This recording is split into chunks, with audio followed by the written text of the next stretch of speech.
This is The Guardian.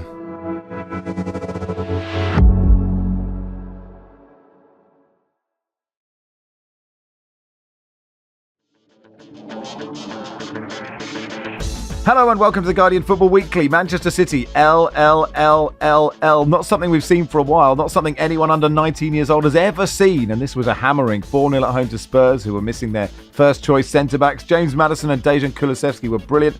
City are still second, but how big a crisis is this? Liverpool are 9 clear after a 3-2 win at Southampton. They were pushed and needed Mo Salah to be brilliant. Martin Odegaard reminded us all why we kept saying Arsenal aren't as good without Martin Odegaard. Bukayo Saka reminded us why we keep on saying he's just a joyous talent. Steve Cooper's sacked by Leicester. How will we cope without his incessant moaning about perfectly decent refereeing performances? Ruben Amorim and the 182nd manager bounce. Ipswich probably should have won. Andre Onana was excellent. And then there's Matthias Cunha's absolute brilliance, João Pedro's perfect pass, Villa's high line, and Everton 0, Brentford 0. All that plus your questions, and that's today's Guardian Football Weekly.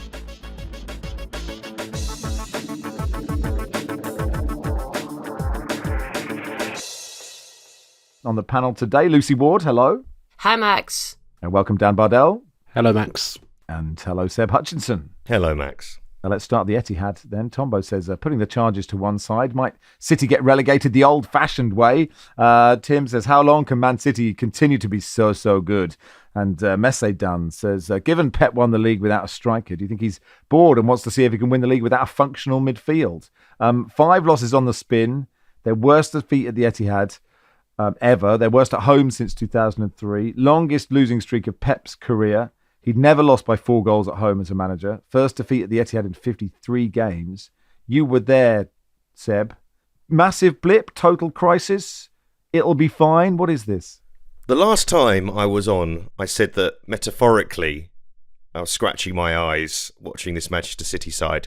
This time, I had to metaphorically windscreen wipe them over and over again because we saw Brighton run through City's midfield, and this time it was Spurs' turn. And I think Yves Bissouma picked up the fastest yellow card in Premier League history, yet was standout in midfield along with Pape Sarr after that. I mean, he picked up his performance. It didn't change anything. We spent a lot of time saying they have to walk the tightrope when they pick up a yellow card, but that wasn't the case this time.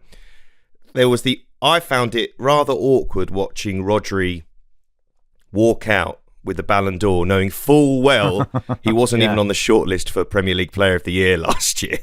And I felt he should have won it in the last 2 seasons, mind. And we can see the problems that City have without him, but it was still standout. I think one stat that stood out to me was Gvardiol racked up the most chances created by a defender since they started making note of these things about 20 years ago. And the most chances created by a City player under Pep in the Premier League, which is extraordinary, yet they didn't score. So you could look at Haaland's misses in the game, which would stand out as well. And also, Tottenham have had the template to beat City, even when they've been at their height, except when they know that Arsenal are going to win the league. Otherwise, they've gone there and they've put in incredible displays, or they've hosted them and beaten them. And I think it felt like City were playing into Tottenham's hands. We know that they've had issues this season sometimes when the game is almost, they've played against sides who they should beat and they've had to come onto teams and teams have picked them off. But this time round, I think Spurs' game plan was fantastic, and there are worries here for Manchester City, and I can't believe I'm saying it. Yeah, it is. I mean, the Rodri thing is, and we even got a message saying, please don't mention Rodri, but the stats are ridiculous, Lucy. That they've lost 2.6% of games he's played in and 36% of games that he hasn't, which is a ridiculous statistic. But that midfield did look, you did think, God, that actually feels like a mismatch in Tottenham's favour.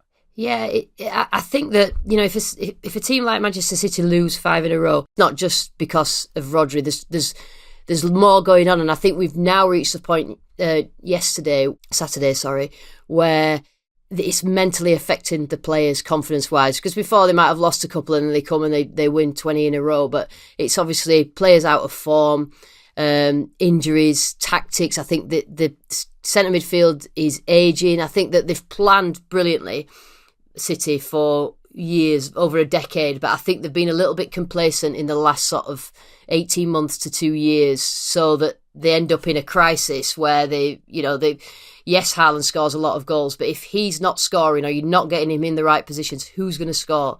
Who's going to be there? And they just look vulnerable now.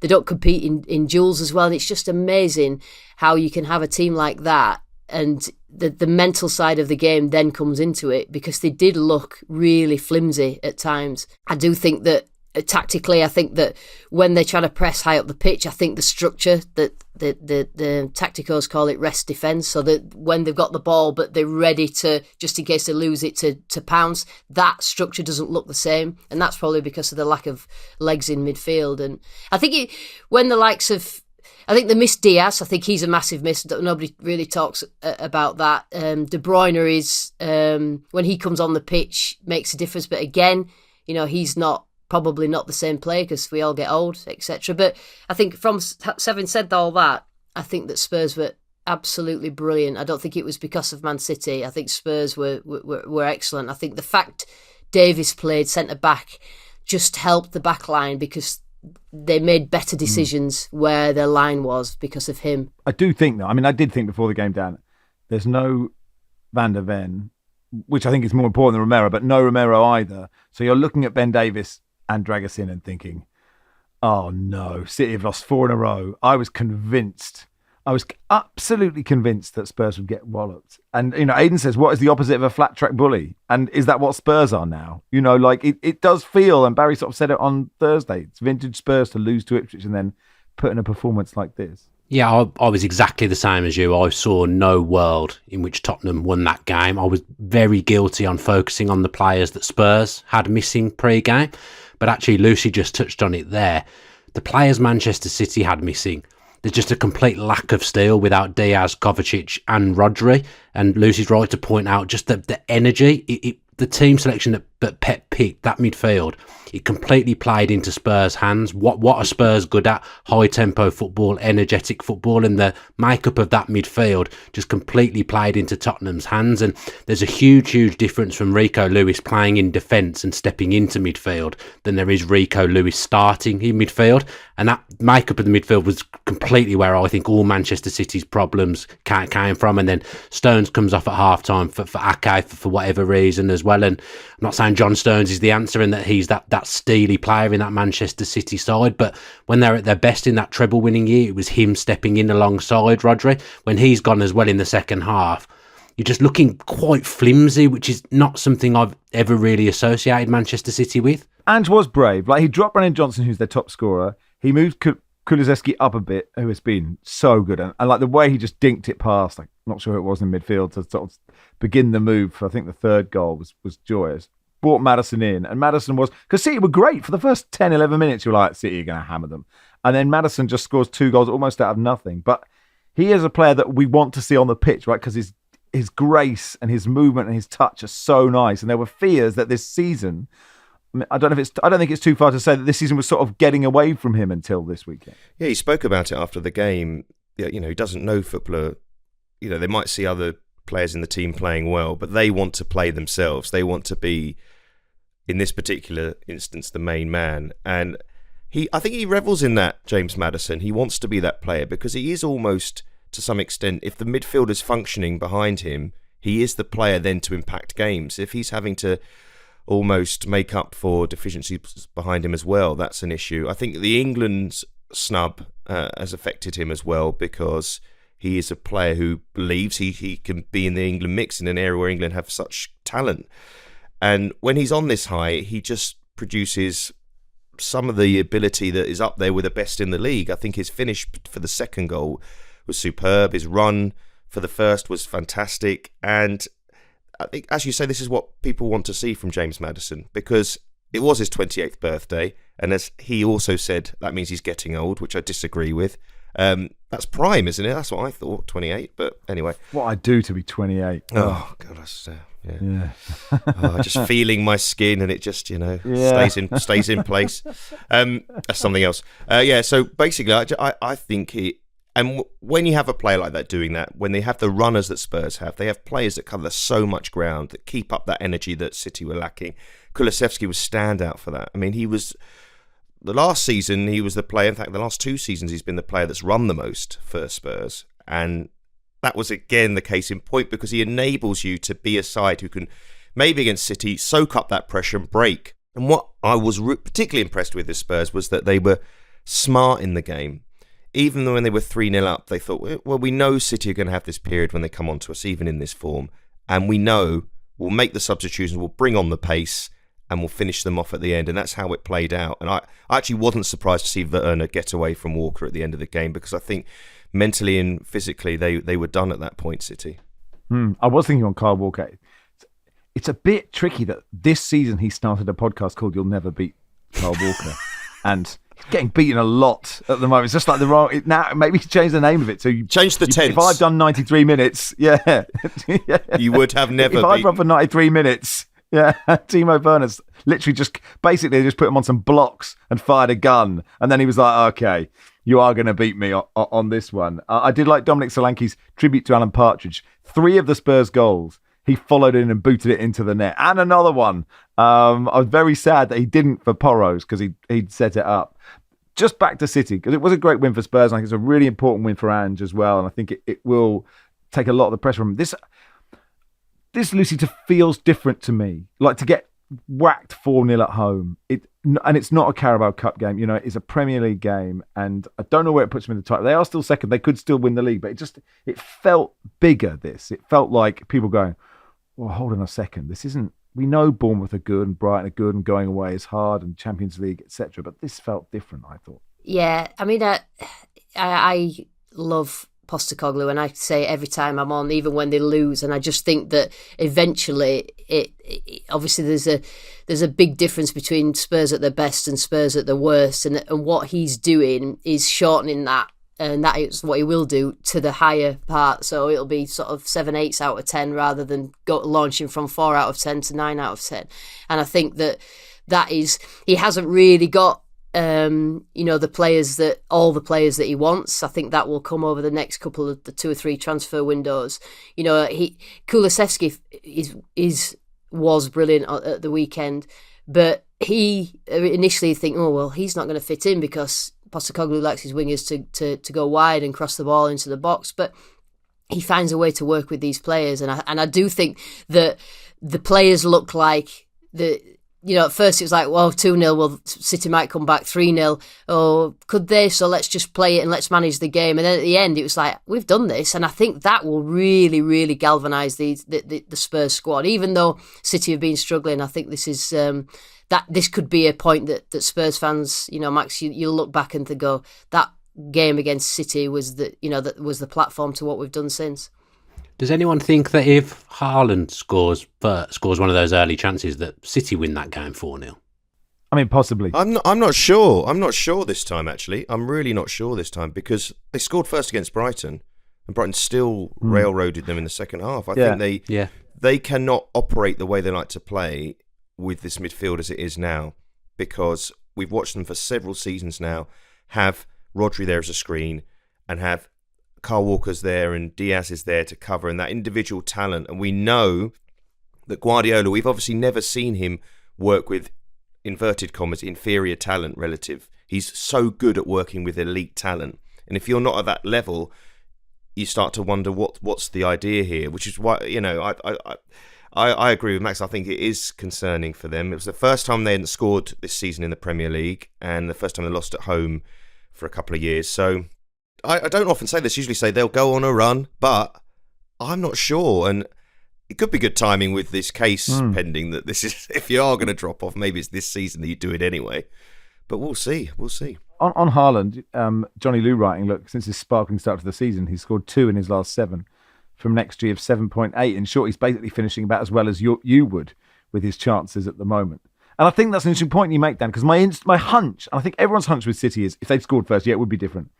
And that's why when I asked Lucy, I feel this is different for City. I know she answered for Tottenham, and I was happy with that answer, Lucy. Don't worry, because I wanted to hear it. Sorry, no, Max, don't stress. I wasn't obviously listening. You were paying no attention. The person who's sitting where you're sitting currently often doesn't pay any attention to me, so that's fine. You're playing the role. It's exactly what we wanted. But that's why I feel this is different for City, Dan. Like, I feel I could be completely wrong, but it feels different. No, I've been saying the same as everyone. They'll still win the league. That they'll still turn it round. But the manner in which they lost that game on Saturday, is completely alarming. I've never seen a Pep side go under like that. I haven't seen Manchester City go under like that for a long time. Only game I can think of is I think I remember them losing 4-0 to Everton, potentially in Pep's first season, and Lookman scored in that game. I don't even know if that was Pep, but that's the last time I remember watching Manchester City and thinking, what are they? What are they doing here? And it just feels like a lot of players have dropped off at the same time. Suddenly you do look at them and think, a few ageing players in that squad. Potentially they still will turn it around, but they'd lost a few games in a row last season, but it never felt like this. Riding it out until January, which is I keep seeing City fans say might be too damaging for City. Riding it out to get a centre midfielder. They're talking about Adam Wharton from Crystal Palace, but the damage might have already been done by January transfer window. It'd probably be okay if it wasn't for Liverpool as well, because it feels like a lot of teams have toiled this season. It's been a really, really bizarre season. But the way Liverpool are playing and the way they keep getting results, that's made it an even bigger problem for me, because they're getting further and further away now. Yeah, also bad news for Stuart Pearce, who was the last City manager to be there for 5 consecutive defeats, and I think 6 and 7, and there was a run at the end of that season. So, and I love Stuart Pearce so much, but it keeps getting brought up every time they lose another one. You mentioned Liverpool; they did win at Southampton. Dan, they didn't have it their own way. Actually, I thought it was a really good game. I was really impressed with Southampton. Really impressed with Tyler Dibbling, especially. But Mo Salah is in just ridiculous form, and that finish. I know Alex McCarthy goes for a wander, but it's weird when you see a goal that you don't often see, and you think, is that random or is that brilliant? And I just think it's Mo Salah. It's brilliant. Yeah, look, Salah is absolutely incredible. He scored a goal the other week. I can't remember who it was against now. Off the top of my head, I think it was Brighton. Actually, it's just, to him, that's normal. But actually, it's not normal, and he's just made the ridiculous look so easy over the last few years, and I think that's what he did again at the weekend. I think Southampton, in a lot of ways, are the masters of their own downfall. I think they'll unpick things from every goal and think they could have done certain things better there.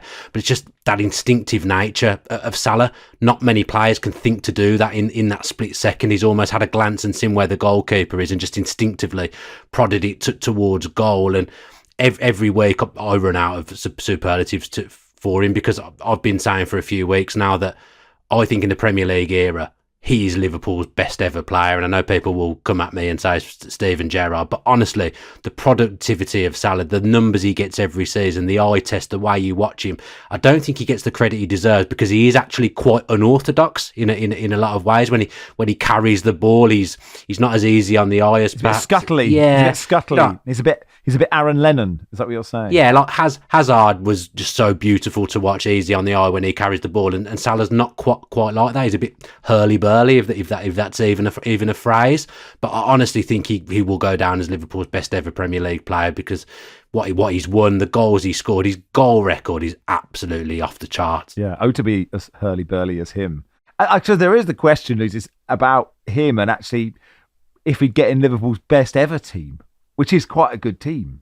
Yeah, it is. I mean, the thing is because he's so consistently good, people ignore him. Nobody talks about him in the Ballon d'Or conversation or anything. And I think that's because he's got such a high level and he just keeps to it. It's like becomes normal. And I think the thing that he's added in recent years is his physicality. So you saw when he took his shirt off yesterday, he's in the prime physical condition. So people talk about, don't know whether we should offer him a 3-year contract. He could still go to Saudi Arabia after 3 years. He's only sort of 32. And I think that physicality allows, because he's not tall, he's not a big fella, so they can ping the ball into Salah and he will hold off a defender, whichever defender it is, and make sure the ball sticks. He either then lays it off or and I think that ability and his durability is very impressive. So he's hardly ever, touch wood for Liverpool fans, injured.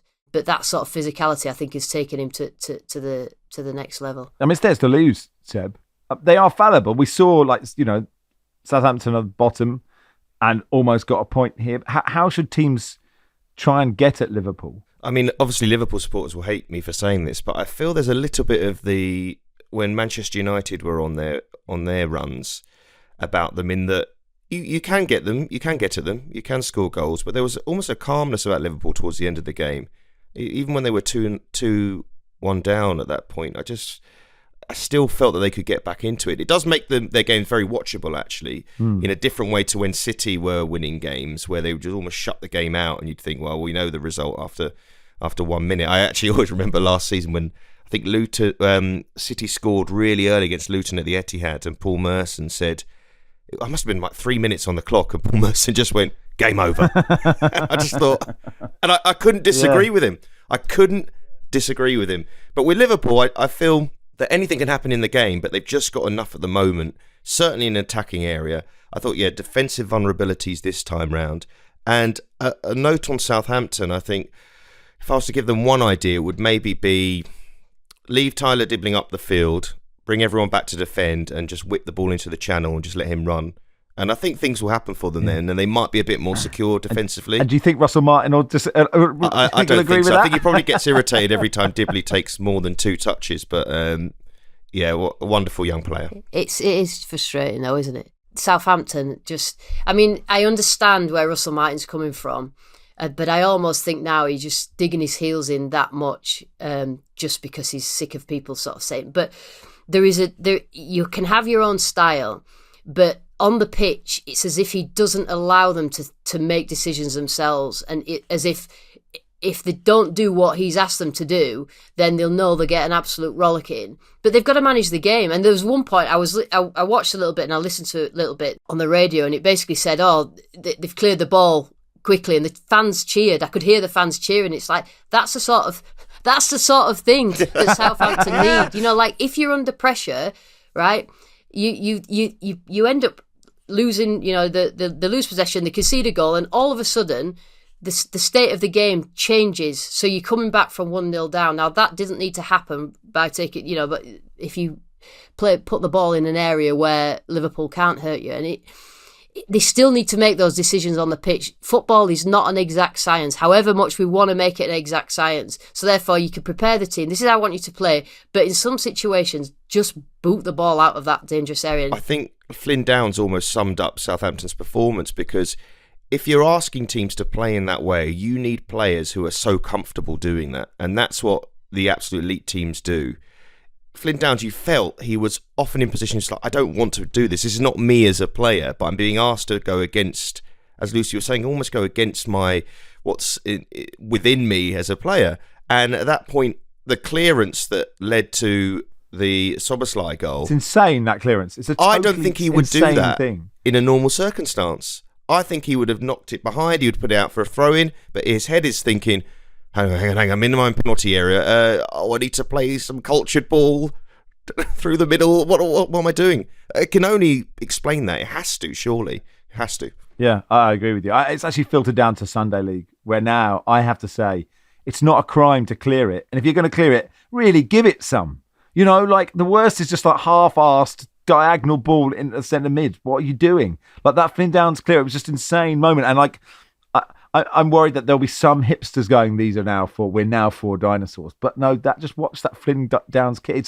That is a head in the tumble dryer, blind, it's just a mad kick of a football. Anyway, Liverpool City next weekend will be good. Well, and Liverpool have got Real Madrid in the week.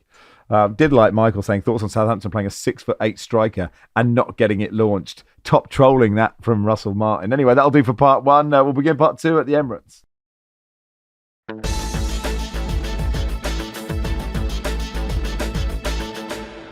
Welcome to part 2 of the Guardian Football Weekly. Arsenal's first win in 5 then, beating Nottingham Forest 3-0. I mean, this was all, Lucy, about Martin Ødegaard and his link up with Bukayo Saka, which is just a joy, isn't it? Yeah, I mean, just the way that Ødegaard plays the game. And, a lot was said about him missing. And it's not just that sort of link up, it's everything that sort of works around him. Not just when they've got the ball, Arsenal, but when they haven't got the ball, he's so important. And Forest, obviously, they like to frustrate teams away from home. They've done really, really well this season. Everybody's talking about the centre-backs, but I think what the centre-backs like to do is sort of defending the space around them, and what they don't like is defending great amounts of space. So as soon as you get a team like Arsenal that you've got runners beyond, you've got good movement, and you've got the clever passing of Ødegaard, I think that's when you sort of can catch the centre-backs of Forest out. But he's and you can...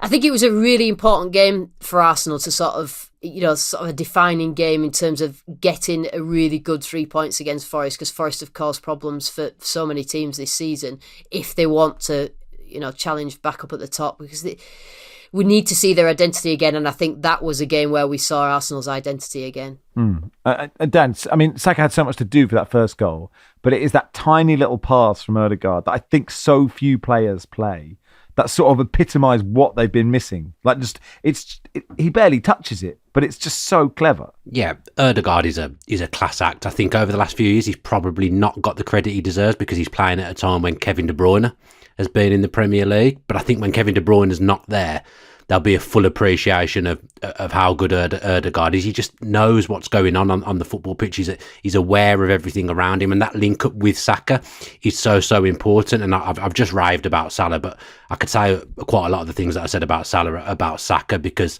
he's the talisman for a team that's consistently near the top. He gets shots off, he creates things, he makes things happen, he can run in behind, he can take people on. Saka, as a young English player, seeing him be the talisman for a big club like Arsenal, who are up towards the upper echelons of the Premier League every season now, I think that's an absolute joy. And I've just mentioned like Ødegaard's awareness of what's going on around him, but Simon Hooper, the referee for Partey's goal, he's reffing the game with wing mirrors there, isn't he? To have that awareness to move out of the way, I think Simon Hooper needs to take some credit for that Arsenal win for that second goal. Does he get some fantasy points? He'd be quite cheap, you think, in fantasy? Yeah, he probably would. You've got him as a midfielder, Simon Hooper. Look, from like an old stager like Saka, Seb, to Ethan Nwaneri, who looks so like fearless, doesn't he? It's a child, just looking like he's playing in the park. It's one of my favourite things in football to see a highly rated young player make a breakthrough. This is obviously, we're talking about a player who made his Premier League debut at 15, the youngest ever to do it. But this feels like the season where Arsenal almost need him, actually. And there were a lot of calls for why he didn't play more with Ødegaard out, but I understand why, because Arteta recognises you can't just throw a young player in and expect them to dictate the team in the way that Ødegaard does. But we spoke about dribbling just before. I think these things are so eye-catching, especially for supporters of the clubs, because this is their connection, really, to the club in a weird way. They're seeing somebody come through the system and actually be impactful and important for the team. And you could feel that when he scored in the stadium. It's almost, because sometimes those games really do peter out badly. I think there was a point where Forest had almost said, we're not going to get anything out of this game. And Arsenal were thinking, well, let's start resting players and let's start toning the energy back for the next one, looking ahead. And that's when supporters, I think, say, bring on that young player that we want to see. Bring them on. I don't want to see one of the old players that need minutes. I want to see the young player come on. It's hard with young players because you don't want to say that they're going to be fantastic players, knowing full well that the chances are always quite low.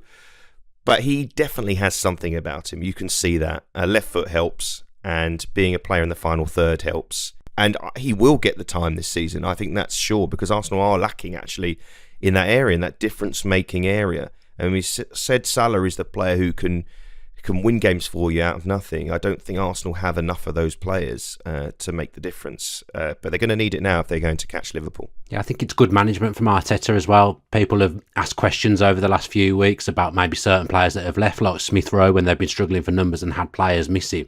But actually taking Smith Rowe out of that squad and selling him to Fulham and making the money that they'll need for PSR and whatnot, that helps. But also you've then left a gap in the squad to let him flourish, give him minutes. And yeah, you're right, he shouldn't come in and be playing every game, but because Smith Rowe's not there now, the kind of gap into getting into that team isn't there anymore, and he'll get chances and he'll get minutes, and it's wonderful to see him score, because he's been around for a couple of years now, hasn't he? But that, you're right, Seb, that really did feel like his breakthrough moment in an Arsenal shirt. Steve Cooper sacked then as Leicester manager after they lost 2-1 at home to Chelsea. You were at the game, Lucy. We'll get to what happened on the pitch first. A sacking before a podcast record is quite surprising. Don't really know how to deal with these things. He's been at Leicester for 5 months. They're 16th on 10 points, one above the relegation zone, which is probably where you'd expect them to be, Lucy. I wonder if you sort of felt at full time, well, this is it for him. It hasn't been an easy fit, but it still feels a bit of a surprise, perhaps. Yeah, I mean, a number of things. He started off at a deficit, being a ex-Forest manager. I think that didn't help whatsoever. The fact that Leicester had invested and had a leap of faith with Maresca the season before, invested in him in terms of transfers, and then he left. That was a massive problem for Leicester. I'm not really sure why they went down the route of Steve Cooper. He wouldn't have been the obvious choice for a lot of Leicester fans for the reasons I've just said about being a Forest manager, and I'm sure there were ones about, and I don't think he was first choice either. I think that perhaps that... Probably Potter. It's always Potter, isn't it? I think he may have been first choice, but didn't take it. Whether he takes it now is another thing. And then there's a few things on Saturday that I thought, that's interesting. When Jamie Vardy was substituted and he basically hardly touched the ball, not really his fault, and he came off and he was carrying on about, basically, I would suspect he was saying something like, why am I on the pitch if you're not even going to feed, the service to him was terrible. The way that they set up was defensive. The fans were getting frustrated. And then there was a point in the first half, Chelsea were 1-0 up and it looked like Chelsea could score 2, 3, 4. They were sitting back, showing far too much respect, Leicester. And then somebody went on a run, and I think it might have been Skip after Harry Winks went on a run up the pitch, and the crowd went, yeah, this is what we want. And then for the next sort of 10 minutes, they thought, hang on a minute, we could press Chelsea, because Chelsea had sort of been lulled into, well, we're going to win this easily. And then it's like, then the fans were like, why did we not do this from the start? Why are we not pressing? And I think they just didn't seem happy, regardless of whether he'd got the 10 points or not, and he'd got, 7 points in the last 5. There's just something there where it was never really going to work. And I think Vardy coming off and doing that, when you got a senior player doing that, I think you've got a problem. So not really a surprise for me that he's lost his job. Yeah. That's such a poor choice in the first place. His last job as Leicester manager was to, I thought, be really unfair on Andrew Madley, actually, after the game, and say, we've had a lot of bad luck with this referee this year. It's our 3rd or 4th game with him. It's not been the best of times. It continued today. The last thing the PGMOL needed was that performance. He's got some big decisions massively wrong. In general, a couple of advantages he blew up. I don't know if he lost concentration or composure, but it's not what the referees needed in the first game on live TV after the international break. So he's sort of trying to be like, I'm actually doing them a favour by saying, be patronising. And actually, Seb, the biggest decision of the game was Wilfred Ndidi not getting a straight red card. Actually, Samari could have been sent off as well. Like, it's so irresponsible and I know he's been sacked now, so perhaps, it sort of feels a bit harsh, but still, like, he's a repeat offender, as Baz has brought up a lot of times on the pod. I thought it was so out of order. I always remember when I was younger, my father saying to me that if a manager's blaming the referee, then the manager's got bigger issues than the referee. And that, as soon as I heard Steve Cooper say that, I thought, well, one, I thought fine incoming for a start, but secondly, because I just couldn't see the grounds for that. If you're Madley looking at that, you're saying, well, what are you actually talking about overall? He had a good game, Andy Madley. Yeah, he had a good game. I thought the one of their penalty shouts, I thought, wasn't a penalty because the foot from Fofana was in place and the player just falls over it essentially. And then for the Ndidi challenge, one of the worst kind of challenges for me. I think Baleba it was very similar Baleba in the Bournemouth game where you catch a player's the back of their foot almost in the challenge, and there was a movement a few seasons ago, certainly in La Liga, for that to be an instant red card anytime you made contact with an Achilles or the back of someone's foot, because that can cause huge issues and you're never going to win the ball. You're never going to win the ball from that position. So they were fortunate there. I mean, Steve Cooper will always be the man that helped England under-17s to World Cup glory, and I'll never forget that. But it did feel like this moment was coming, and Lucy's covered them, Leicester being unsettled before the season started. And I do feel it's good that it feels quite universal that a lot of people are coming out to say that he was wrong to blame the referee, because we know the referees have been under so much scrutiny, and it feels even more now than ever, and being pinned down off the field and everything else. To have this moment where people come out and say, no, I think you're wrong here, actually. I think you're wrong here. You should look at your own side and not look at the referee. Why are you so enamoured by the England under-17? Were you playing, Seb? No, I was working on a documentary at the time looking at what the FA was doing and players coming through. And that year in 2017, all the age groups were doing very well. And that just capped it all off. It was a nice moment. That, I mean, I like watching youth football and seeing the next generation coming through. So, and a lot of players from that particular team have done very well indeed. Chelsea, Dan, outside shot for the title. Seems silly to even say it out loud, but they're doing incredibly well.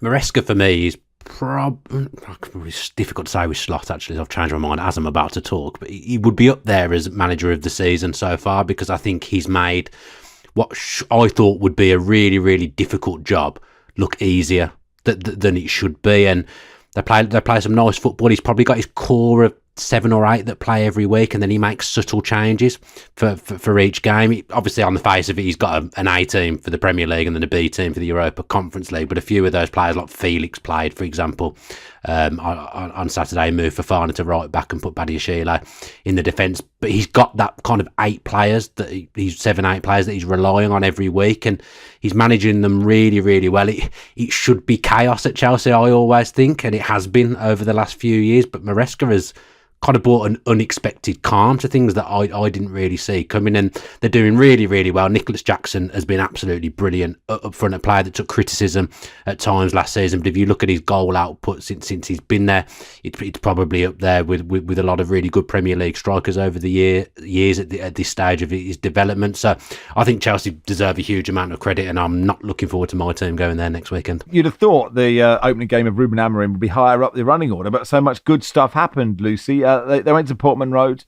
I took an early lead with Marcus Rashford after 2 minutes before being pegged back. Amari Hutchinson, a great goal that was deflected.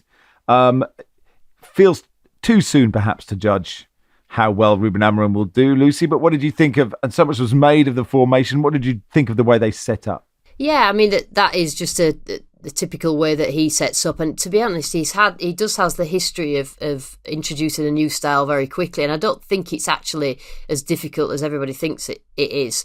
It offers a little bit more protection to the centre-backs.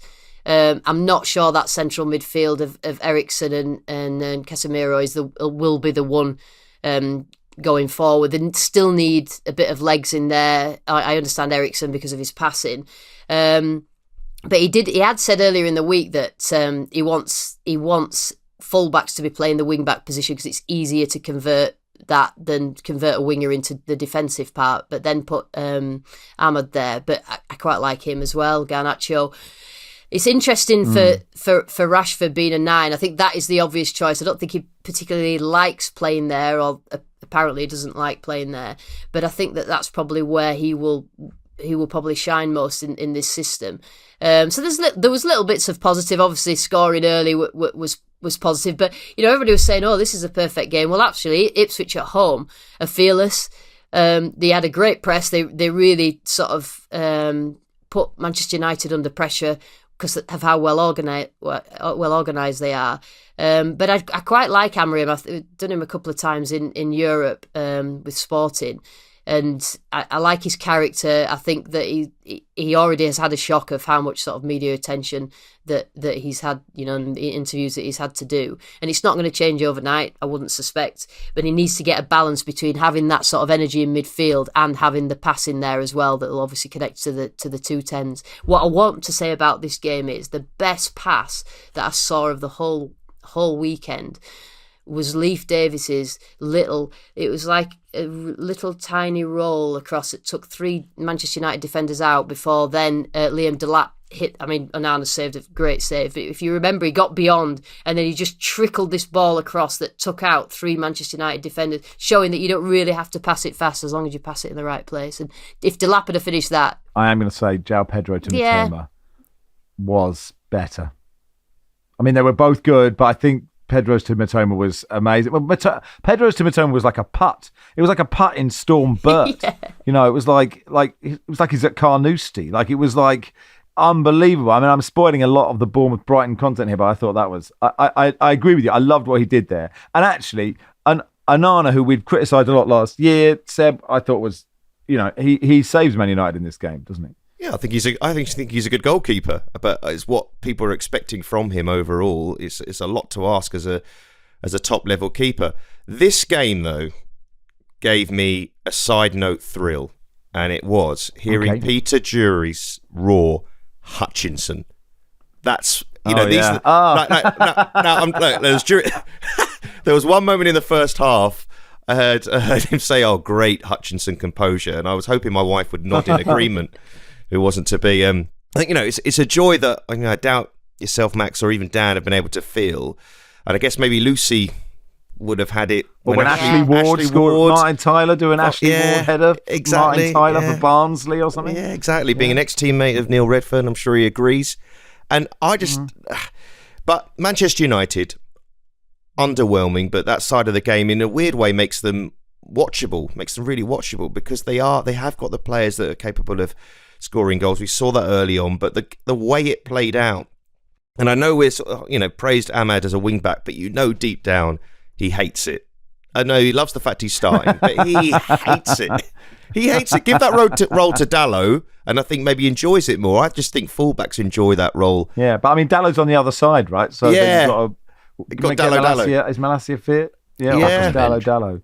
Back on the bench. Yeah, I mean Shaw's not ready for it either. I blame Roberto Carlos for all of this. Sure. Well, I mean, I guess if Shaw was fit, you could play him on the left of the three and play Mesraoui out wide, right? And then Dalot could go over to the other side. I think obviously results are probably quite important, Dan. But I wonder if just Amorim's calmness and his just a bit more chilled out nature compared to Ten Hag might actually help him with whatever is to come at Old Trafford. Yeah, the media build-up in the week with him has been ridiculous, and it's easy to get carried away. I took in, for some reason, so much content of Amorim this week leading up to the game, and I was really, really impressed with the way he spoke and the way he handled himself. But the proof ultimately is in the pudding of the game. I was really, really looking forward to this game at the weekend. Actually, I really, really enjoyed the game because I've watched a lot of Ipswich this season, and I think they're a lot better than their position in the table suggests. They've got some really fun players, Leif Davis and Liam Delap up front. Liam Delap is just absolutely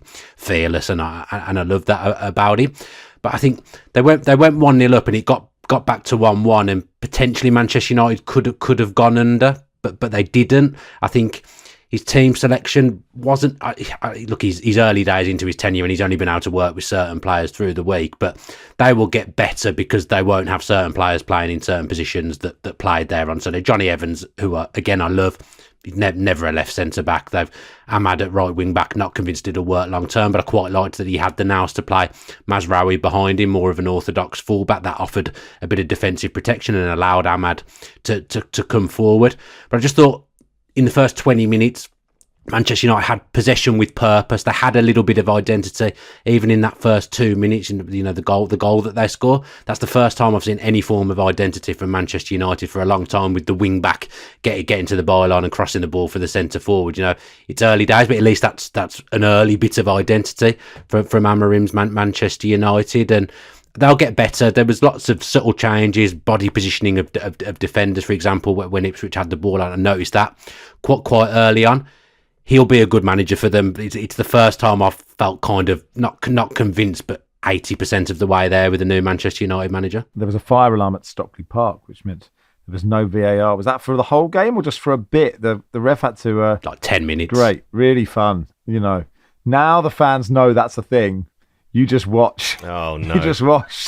Good point. Somebody's going to have to... there's going to be a bouncer by the please break glass thing at Stockley Park, isn't there? Or just people, I shouldn't really be telling them, should I? But no one knows where Stockley Park is, so that's yeah. But there is a security guard, so you struggle to get in, I think. Oh, fair enough. And the Ed Sheeran cameo, I mean, that was a moment, wasn't it, when they're interviewing Ruben Amorim, and he just sort of tips up like the work colleague no one wants to hang around with, and really hugs Jamie Redknapp, and they're all a bit like, obviously, they probably would talk to Ed Sheeran, and I can't begrudge them talking to Ed Sheeran, I guess, but everybody wants to hear from Ruben Amorim. He just sat there going, what is going on here? It was very funny. I thought it was very funny, and I felt for Kelly Cates in that situation. Can you just say, mate, give us a minute? Like, that would have been, I bet every part of her was thinking, go on, can I just say, it's not your time now, Ed. Anyway, that'll do for part 2. Part 3 will begin with Wolves' brilliant win at Fulham.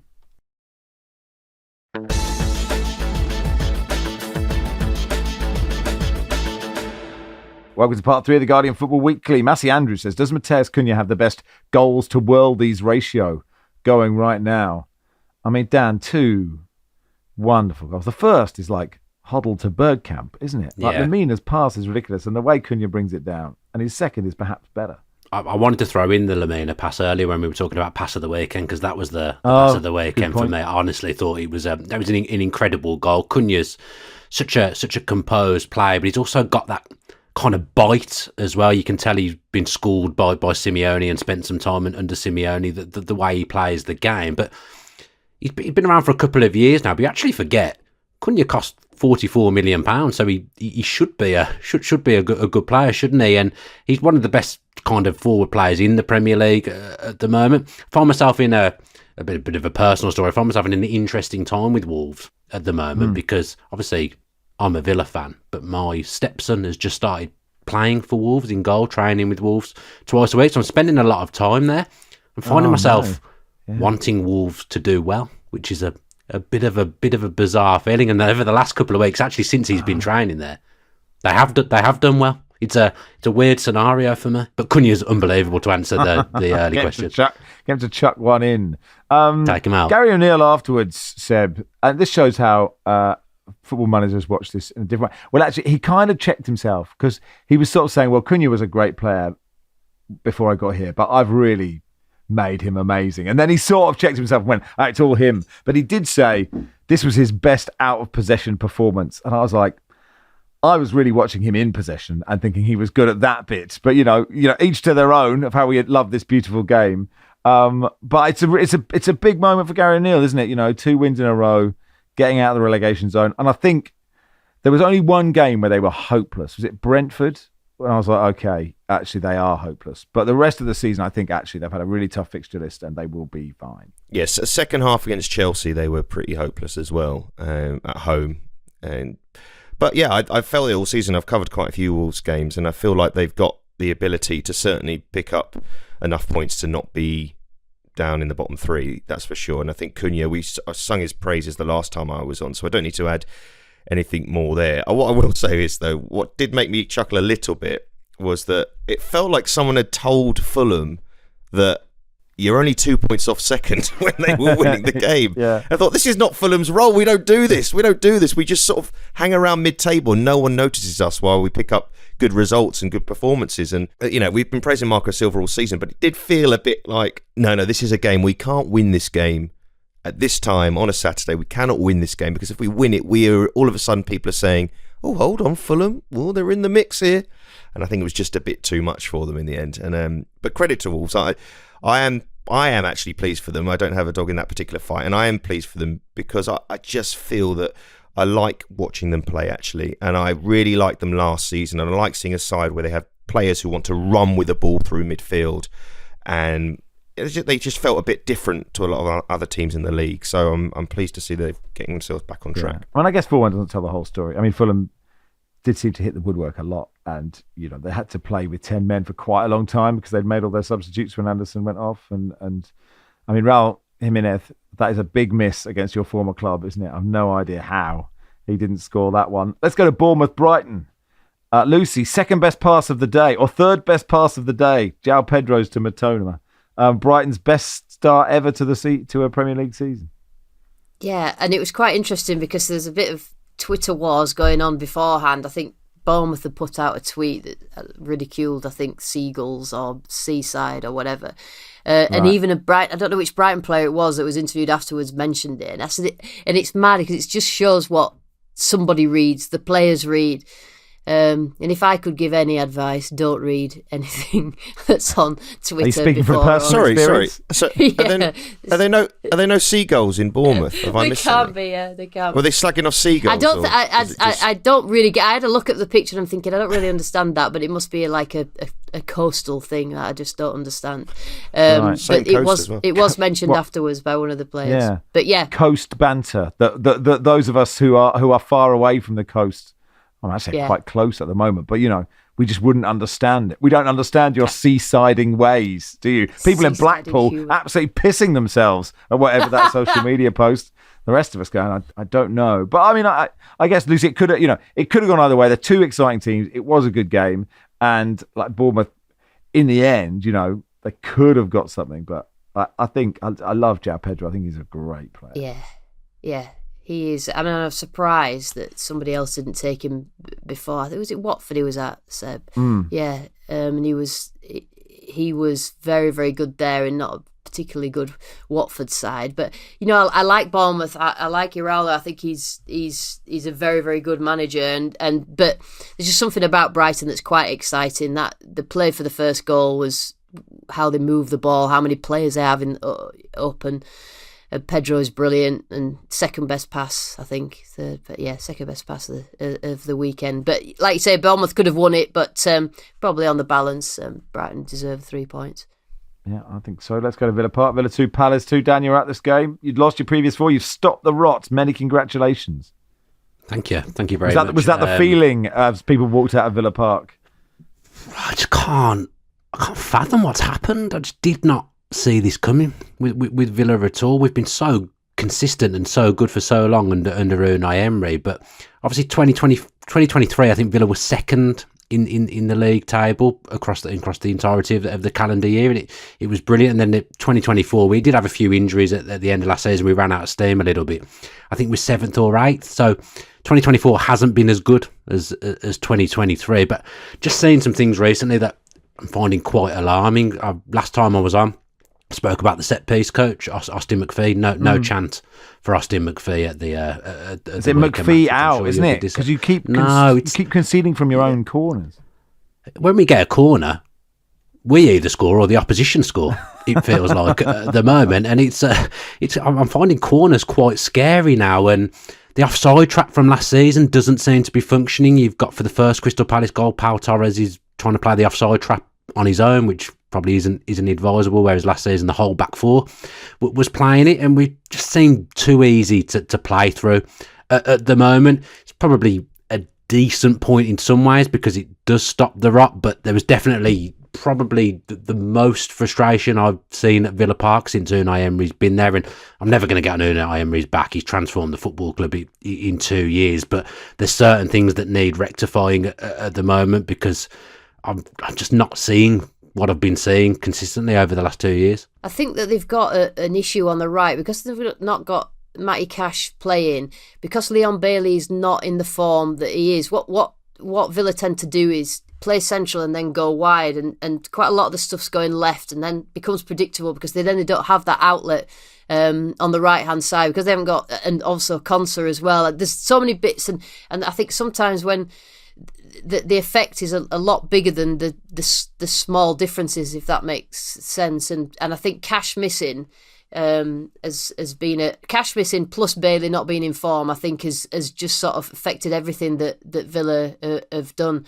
But they missed. Looking at the stats of the game, they missed more big chances than Palace. They were in the box more, so they still sort of getting in the right areas. But I do Villa quite a lot, particularly in Europe. And in fact, I'm doing them this week when they're playing Juventus, which should be brilliant. But it's a heavy toll, isn't it? The Premier League plus the Champions League. And I think, like you said, Dan, last season they struggled towards the end of the season keeping up with everything, and perhaps the Champions League is just that level above in terms of preparation and excitement about it, maybe affecting the Premier League form. Do with Boubacar Kamara back, I think if I look at Villa's results with and without him, it's a little bit like Rodri. Villa up until February were absolutely flying, and then he got injured and was ruled out for the season. We've not really seen him much this season either. I think Tielemans and Barkley, I love them both. But I think one of the reasons we're so easy to play through is because neither of them are really defensive midfielders, and Palace, I think, targeted that and took advantage of it. And credit to Palace because they did play well on the break. Did Boubacar Kamara walk around the field holding a trophy to say, look, this is how good I am and I'm not playing, just to make the other Villa players feel inferior, like Rodri? They couldn't have fitted his name across because they could only just fit Rodri across the pitch. Like Boubacar Kamara, it would have probably gone off the edge of the pitch. It's a very good point. It's a very good point. It does change who wins the Ballon d'Or, doesn't it? Because they can only afford 5 letters. I was going to say, speaking of long names, when I saw Amari Hutchinson score and he turned his back to the camera, I thought, oh, my surname is quite long, actually. It just doesn't really work as a football surname on the back of a shirt. That took away the initial joy, it has to be said. It's interesting to see sort of insight into how you watch football. When I sort of think quite a lot of my work is quite self-indulgent, you just base it entirely about your name. I quite like that. Maybe the next time you commentate on Ipswich, you should only say his name and none of the other players. Just see how that goes. Oh, I will. And actually, I'm not going to say who the commentator was because I don't want to embarrass them. But I was texted by a mate who is a big Ipswich fan, and he was watching one of the games that were on, and he said that the co-commentator, kept calling Amari Hutchinson Seb Hutchinson. Oh, really? And he was, yeah. And I thought, I don't know if it's Freudian slip. I don't know what it is, but. I did. It wasn't Lucy, by the way. I was going to say, Max, you could take like newspaper clippings of when Rushden and Diamonds do well. It's a Rushden. Rushden did well today. Rushden did. That could be one for you, maybe.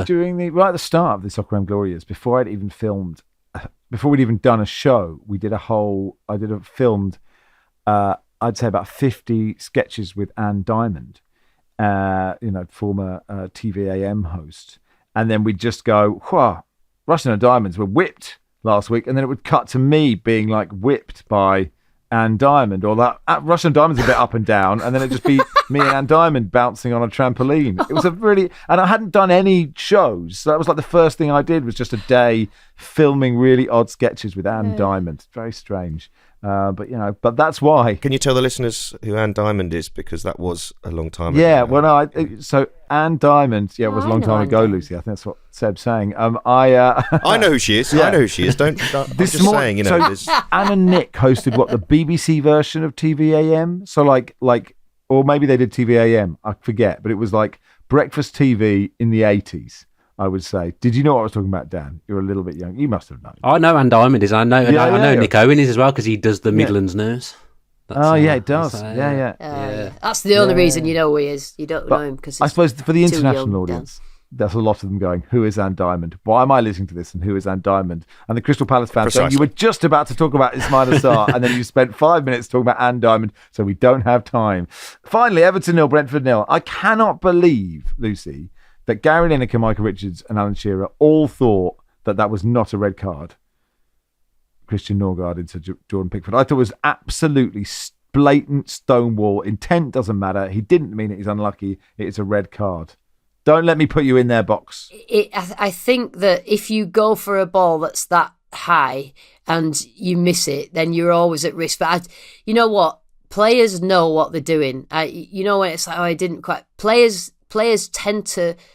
Probably 95% of the time know exactly what they're doing. So, you talk about that Ndidi challenge on Palmer. He got him before he then tried to play the ball and then said he played the ball. They know what they're doing. So, and I'm not saying he's a nasty player, but they know that, if I do miss, then that is what's going to happen. And I think it looks worse in slow motion, but you can't do that. Because anywhere else on the pitch, that is a red card. Just deleting my notes where I put that it wasn't. I didn't think it was a red card. Did you not? Well, look, you're fine.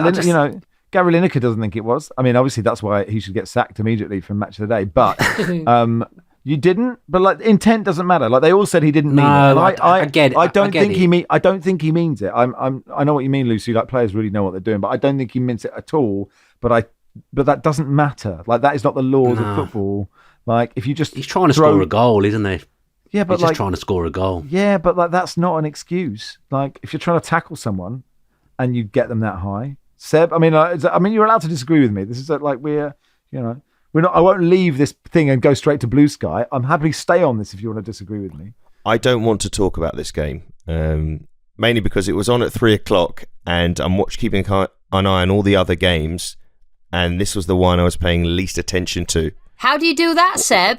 Because how do you keep an eye on all the games with the 3:00 blackout? Because I work in television and I have access to these feeds. Oh. They do film the games, don't forget. They are able. I mean, they probably didn't need to film Everton Brentford, to be sure. So you're giving no opinion on the nothing. I'm not giving any opinion on the red card, and I'm also very disappointed that Brentford, who I keep saying produce great games that nobody pays attention to, well, this week I'm going to be fair and say this is a game where they didn't play particularly well, and so I'm not going to pay attention to it. And Everton, I mean, we need them to start scoring some goals, don't we? I mean, this is getting a bit silly, really. And well, they do. I mean, someone needs them to start scoring. I don't mind if they don't score every. I mean, I quite like a sort of slightly gritty, angry Goodison and Sean Dyche going, yeah, we just need that killer instinct. Everything else is good. I'd happily have that for the next 30 games or whatever. Anyway, Andrew says, I'm excited to listen to a Monday pod again. West Ham won't lose until after it's finished, so I can happily listen along. Yeah, Newcastle West Ham is on Monday night. We'll talk about that on Wednesday, along with all the Champions League games for Tuesday night, but that'll do for today. Thanks, everybody. Thank you, Lucy. Thank you. Oh, we didn't have time to mention great win for Leeds. Highlights for Brick. Go and watch the Leeds Swansea highlights. That was something else, wasn't it? Willie Nonto in injury time. But thank you, Lucy. Thank you, Dan. Thank you very much. Thank you for having me. Thank you, Seb. Thank you, Max. We're just going to get the train to Newcastle now. Okay, enjoy it. Enjoy the game. Football Weekly is produced by Joel Grove. Our executive producer is Danielle Stevens.